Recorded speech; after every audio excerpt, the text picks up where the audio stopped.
Beep.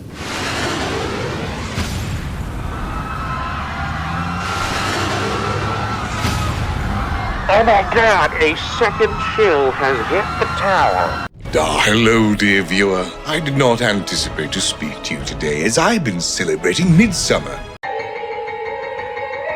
But alas, reality is not strong enough to pull me away from Star Citizen. No, for in spite of me doing my damnedest, slaving away is a good old wagey now. I've heard of things as the community rumbles.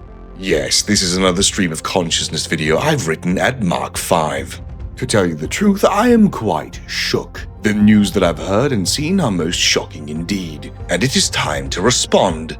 Respondingly so. First things first, I must comment on one of the elephants in the room moving into a room with the other elephant. What will you learn? That your actions have consequences! Yes, Ollie 43 has gone on and become hired by Cloud Imperium Games, and when I first saw the video of Ollie speaking of it, I could simply not believe it. My first feeling was that this is indeed a sign of the end times. I've never personally been a fan of Ollie's content, not saying anything against him personally. It did not appeal to me, as I believe that he's always overly positive, and quite honestly, it is my opinion that he has shilled for the game quite heavily. Much like Jared did in the Before 4 times, where he used to just be a fan that loved the game, that muscled his way through sheer tenacity into CIG. I've seen people speculate that this could be a signal that this is part of Jared's retirement plan, or eventual retirement plan. Alas, I have no idea. I think like most do, however, that absolutely nothing is going to change. They are very aligned, it seems, so ultimately, it is, like I said, a bit of a nothing burger. Could I see Ollie take over after Jared? Yes. Like I said, though, I do not think that anything is going to change significantly either way. Because CIG likes to signal that something big is going to happen or changes will be made, and sure, they may stay this course for a second, case in point the Squadron 42 briefing room, only to then give us more absolutely nothing. I am not looking forward to this. Yeah, blah blah. Ah yes, the tech blabber with Jared. Yammering on about the great player numbers when the servers and recent patches have been in the state that they currently are, comes across as tone deaf. I'd even go so far as to say that I believe that Jared has lost touch with the community and is in essence, alongside his whole team, burying their heads in the sand to what the community is actually telling them. They always say they hear us about the bugs, and my god, we're gonna do something about it. Persuaded and the precious. But then the next sales event comes out with a broken ship and a broken patch. I hear and understand the frustration of Jared, but at the same time, when he talks about how everyone works hard and things keep breaking, I'm at a bit of a loss, because it sounds to me like he's in La La Land. Everything keeps going to shite due to the choices that they make, and sometimes accidents, which are completely understandable with software development, happens. But just because you work hard on something doesn't mean or guarantee that the thing will end up being good or received well.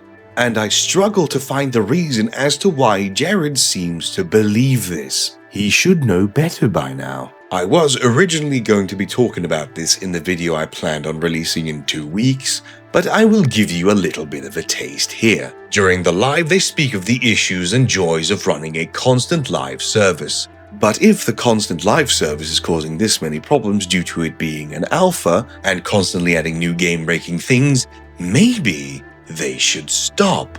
I don't have the time to further expand on it, but I will give you an abridged version that is still 4 or 5 paragraphs long. What I want to see at this point is CIG completely stopping updates on the Star Citizen PU. What I would instead prefer is that CIG brings the current version of Star Citizen, be it 4.8.2 or 4.9, into a state of as absolute stability as possible.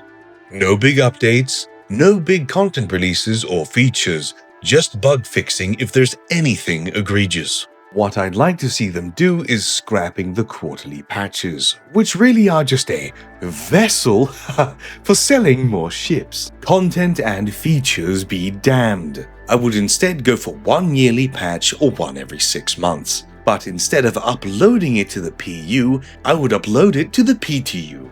I would let the players that desire to do so test the shite out of the new gameplay mechanics, features, and content in this unstable environment so that CIG gets time to bug fix and make changes.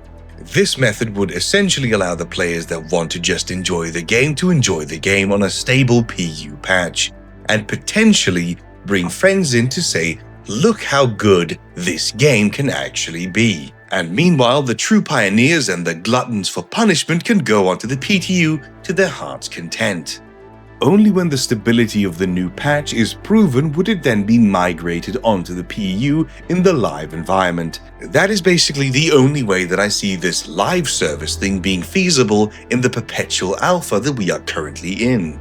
We've been doing this for so long that it's tiresome to get all the boys together and start playing again, only for activity to get nuked from orbit when the next patch drops. At this point, we are owed a semblance of stability, and I think that if Squadron 42 is indeed coming in 2026, what Star Citizen needs right now is stability. And speaking of Squadron, where are we?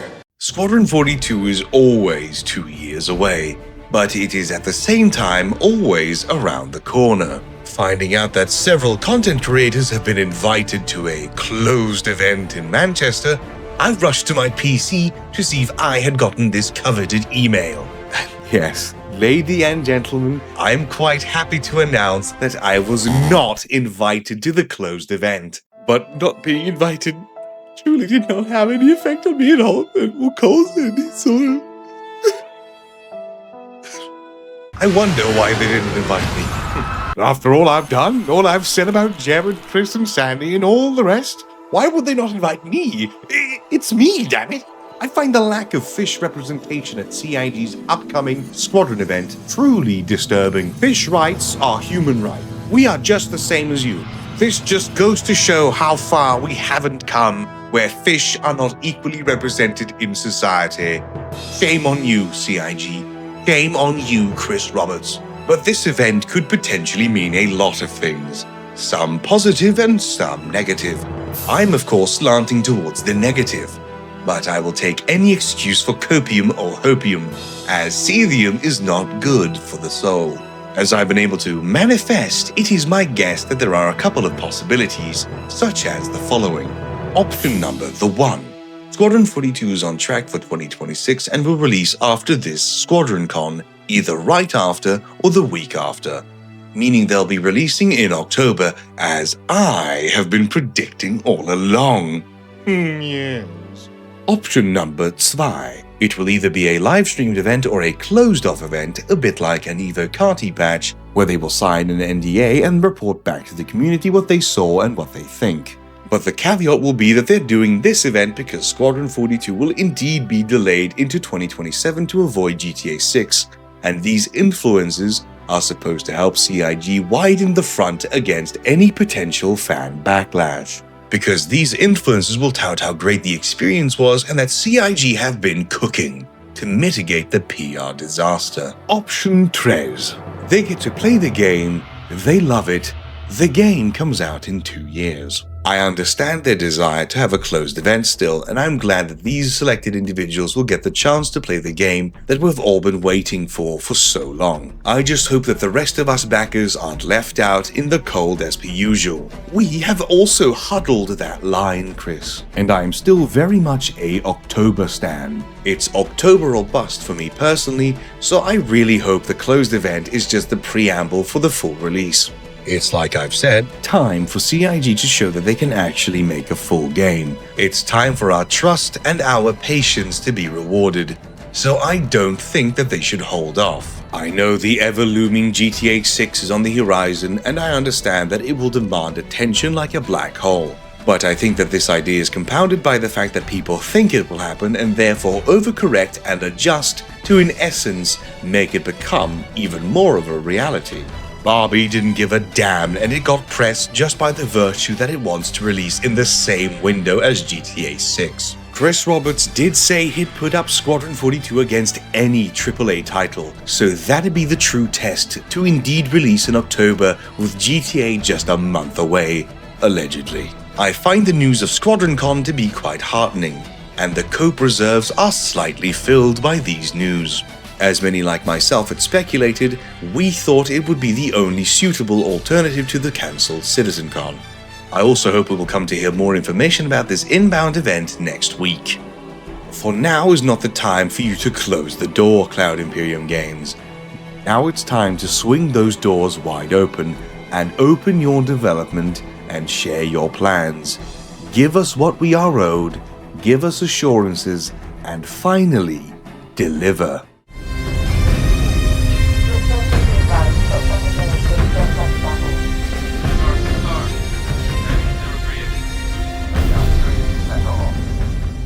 And as always, thank you very much for watching. Please be so kind as to like, comment, and subscribe, and all that other cringe shit.